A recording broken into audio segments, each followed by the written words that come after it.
Let's discuss endodontics on a single rooted tooth with a single drill method. This is fantastic. You're going to really like it. So this is one endodontic technique. If you want to see many endodontic techniques, including treatment of a 5-rooted tooth or any other kind of dental procedure, from implants to full mouth reconstruction, increasing vertical dimension, grafting, veneers, gingival pontic site creation for crown and bridge, hit the blue link in the description below and subscribe to dentistrymasterclasses.com. You can see here's before, have hypersensitivity and decay into the nerve of the tooth. This is after. This with a provisional restoration. So local anesthesia, check this link in the library of dentistrymasterclasses.com, how to give a painless and profound local anesthetic injection. This is key to having your patients trust you and like you. If the local anesthesia is painful, and especially if it's not profound, I can't tell you how many patients I see and they say the dentist could never get me numb.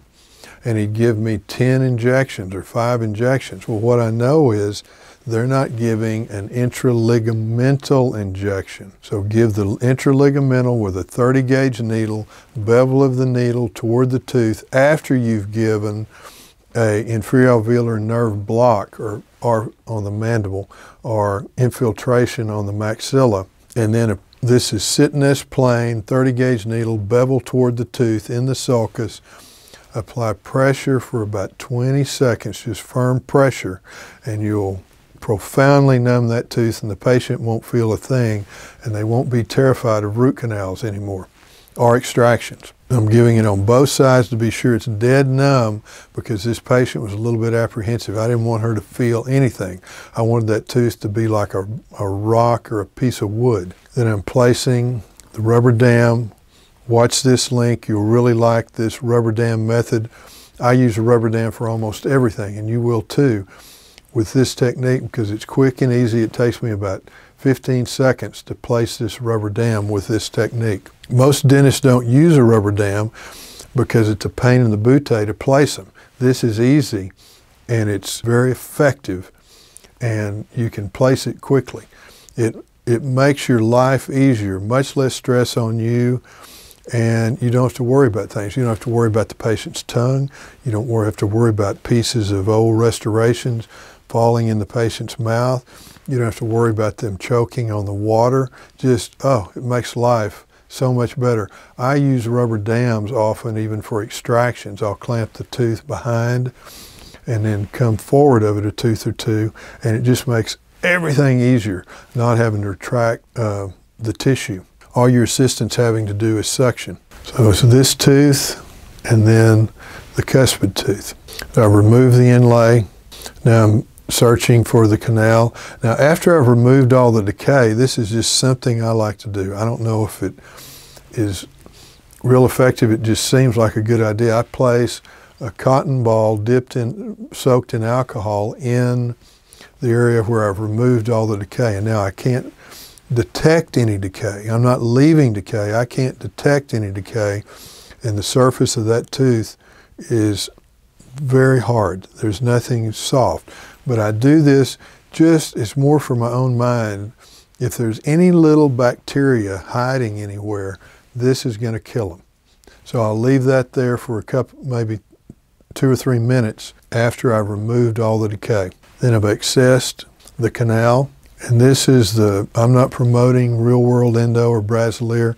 It's just a wonderful technique. They taught the endo course at my teaching center in Dallas for all these years. And we've progressed with them. And now they've developed a technique with this single drill endo procedure. So I'm first measuring with my computer application the length of the tooth from approximately the apex to the occlusal surface once the inlay is removed.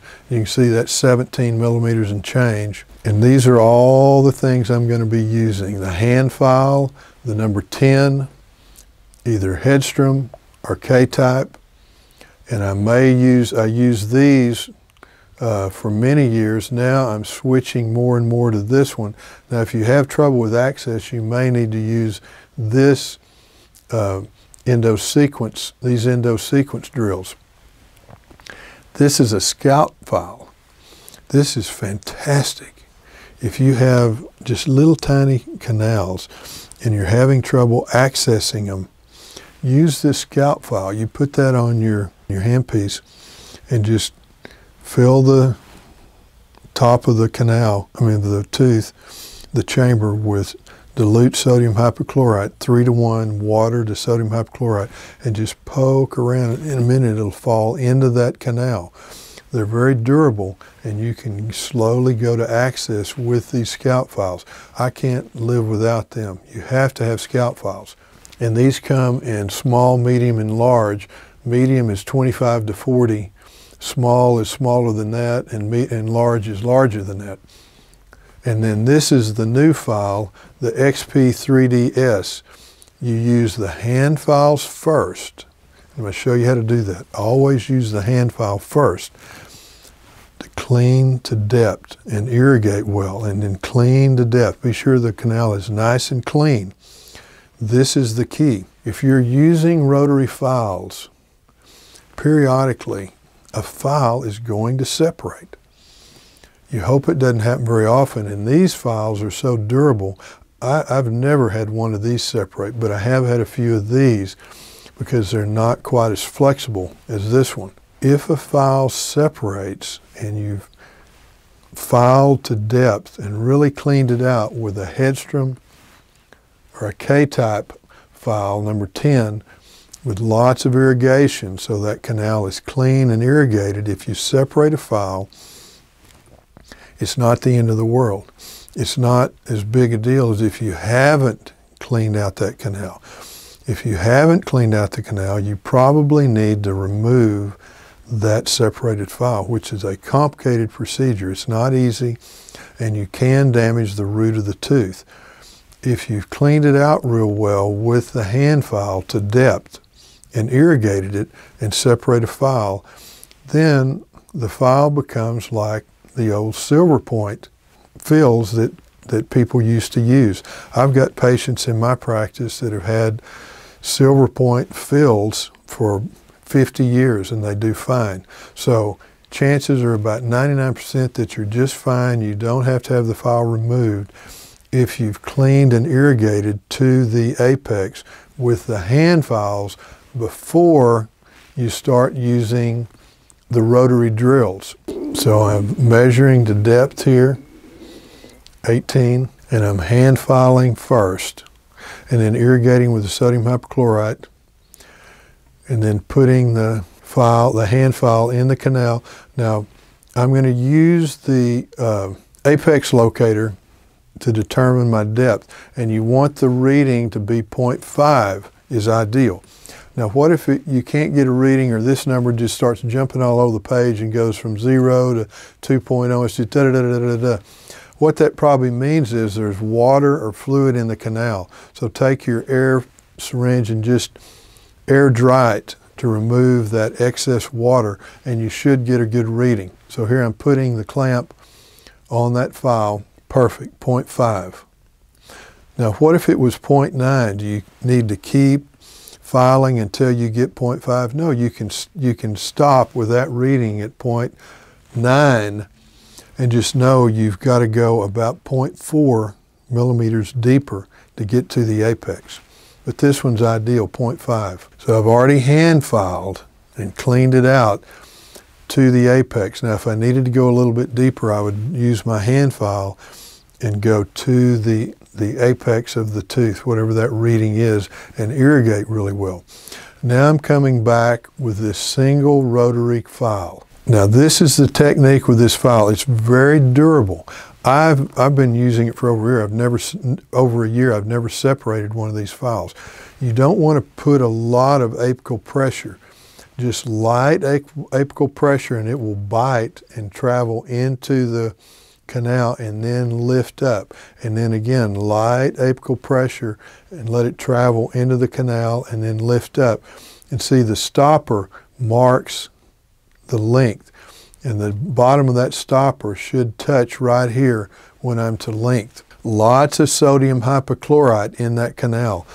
I'll irrigate the canal, and then I'll tell my assistant I'm just going to drip. I'll drip a couple of drops into the orifice and let it just sit there for lubrication. You never want to file a dry canal. So you can see I'm just letting the handpiece kind of drop into the orifice. The drill just drop into the orifice and then pull up and then just let it drop. Don't push it in, just let it drop in. I'm going to irrigate it again, and then I'm going to file some more once I've irrigated it really well. I want to try not to push the filings through the apex of the canal. That's just perfect. And it's amazing how well this drill cleans the canal. And it's a 30, so you're not removing a lot of tooth structure, which is also good. You're preserving tooth structure. I won't say it's easy because it takes precision, as with any dental technique, but it's less materials intensive. You can do it all sometimes with this one drill. Many times I'll use just the hand files, may or may not need the scalp file, and this file. And that's in this drill, that's all. So I irrigated again with the sodium hypochlorite, diluted 3 parts water to 1 part sodium hypochlorite. Then I'm coming back with a 30 gauge needle and local anesthesia. There's nothing magic about the local anesthesia. This is just being used as an irrigant. And the 30 gauge needle happens to be perfect for fitting into that canal. I'm not using pressure with either the sodium hypochlorite solution or the 30 gauge needle and the local anesthesia. I'm just filling up the canal and let everything float to the top. You do not want to bind it in the canal and put pressure. You just want to float everything to the top. Then here's my 30.